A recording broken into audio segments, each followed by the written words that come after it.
And here we go.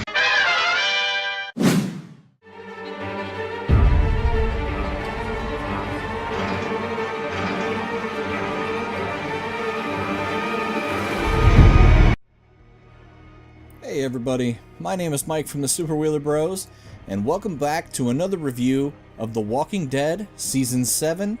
This time we're taking a look at episode number 11, entitled Hostiles and Calamities. I guess let's get into it.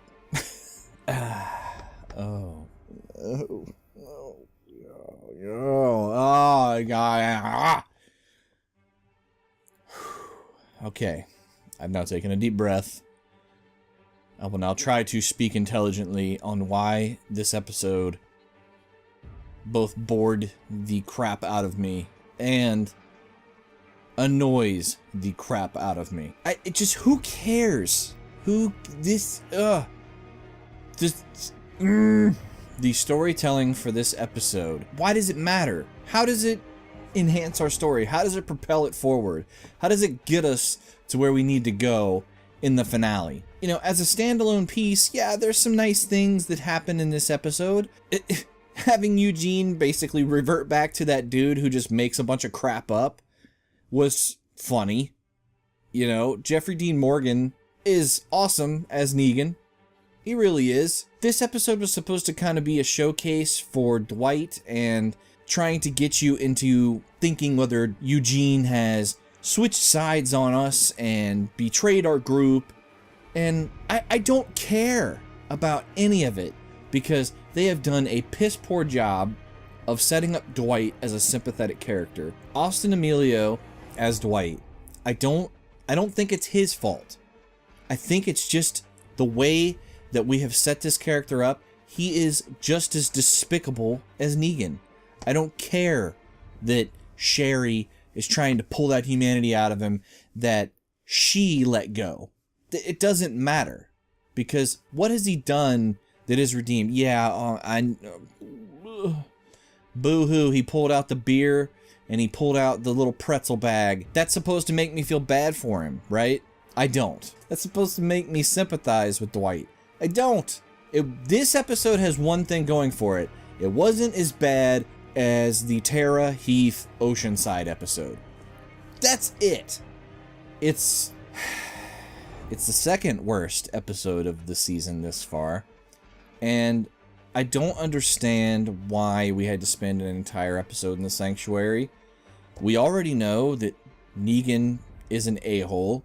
We already know that Dwight has lost all sense of humanity. I don't really think that it's necessary to find out what's going on with Eugene over the course of an entire episode. This could have been summarized up in half the time or even a quarter of the time if we want to be more efficient. It's just another one of those let's stretch it out and make the storytelling take even longer. I mean, it just boggles my mind. The girls, Negan's wives in the episode, I mean, that was somewhat interesting, I guess. I mean, we don't know who they are. They have had no story development whatsoever. Now we try to throw them in there, trying to get Eugene's help because they want to kill Negan as well. So, let me get this straight. Nobody there actually really likes Negan, but yet they keep listening to him? They're undercutting their own narrative. It doesn't make any damn sense. It seems like nobody there likes him, except for maybe Dwight, because, yeah, he would have left with Sherry if she was there, but he pretty much frames the doctor for no damn reason and gets him burnt to a crisp. I'm so confused by the thought process that goes into episodes like these, where they have like these really good, tense episodes that lead up to just a turd fest. Hashtag poop sauce. Hashtag what the... Seriously. What the hell was that? I don't understand. When you sit there and you think of how a narrative should go, breaking it up Quentin Tarantino style is not always effective. I'm pretty sure he's the only one that does it in an effective fashion. I don't think that works. I mean, flashing forward and flashing back works fine. but flashing to other stories that are just completely separate from what an audience cares about. You've spent 6+ seasons, 7+ seasons now, with the majority of the characters that we're following. And we've sprinkled in little characters here, little characters there. Do you remember back in season 3 and 4 when the governor was on the screen? He was a much more effective villain, not because he's better than Negan or because David Morrissey is better than Jeffrey Dean Morgan. It's because they didn't cut away to him all the time.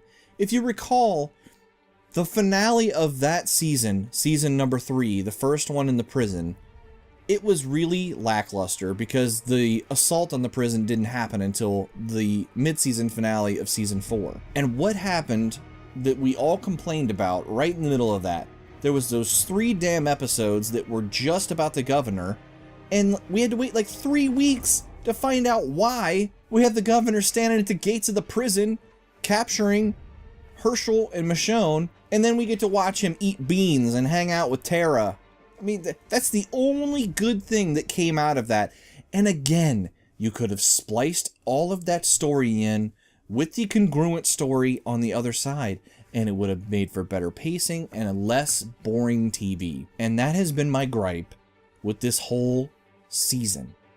We have these really excellent episodes, some of them great, some of them okay. I don't think I've given any episode a perfect score yet this season, but there have been some really, really good, solid episodes.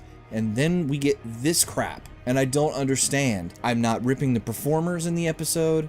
I'm not ripping anything to do with the cinematography. I think that the atmosphere is just fine, but you can't have any of that be effective without good storytelling. You know, there was an episode there where Carl was at the sanctuary, and that story was actually really intriguing. It's also a character we followed for a long time, but even in that episode, there were other stories being told. Jesus, Rick, Michonne, Rick, Aaron, all that stuff was all being executed at the same exact time. I mean, I don't know. It doesn't make a whole lot of sense. And you see just how little bit of time I had to summarize what happened in this episode. Eugene farting around, being Mr. Smarty Pants, according to Negan, trying to fit in, bobbing his head to Easy Street, and Negan talking about how much he values him, and Eugene eating it up. Is it real? Is it fake? Is he betraying our group? Is he not? Oh no, how intriguing. Eugene has been a wet bag of a character since he's been on the show. Sometimes he says funny things. Sometimes. That's about all the mileage you've gotten out of Eugene. Is that poor execution on the showrunner's part? Perhaps. But it's not helping things right now when that's who you're focusing on. An episode primarily focused on Eugene and Negan and the Sanctuary. Not what I think of when I'm thinking about riveting TV. Just not. I'm really sorry to say that I was right about this when I predicted it last week. It does look like maybe we'll get a little bit of a reprieve from the garbage that we just got, with it returning back to an urgent story with Rick and Michonne out there scavenging for guns. We'll see what happens this coming week. If I was going to score this week's episode of The Walking Dead, episode 15, Hostiles and Calamities, I'm going to give it a 5 out of 10. Again, not the worst episode of the season, not the worst episode of TV, well acted, enjoyable, funny moments, an attempt at some touching moments with Dwight, but it just does absolutely nothing in the long run for the narrative. It's a waste of time, and that is my big issue with it. Tell us what you thought of this week's episode of The Walking Dead in the comments below. I am really interested to hear your thoughts. If you enjoyed this review, definitely give us a thumbs up. It really helps us out. And if you want to see more videos just like this, go ahead and hit that subscribe button. My name is Mike from the Super Wheeler Bros. And as always, my friends, have yourselves a super week.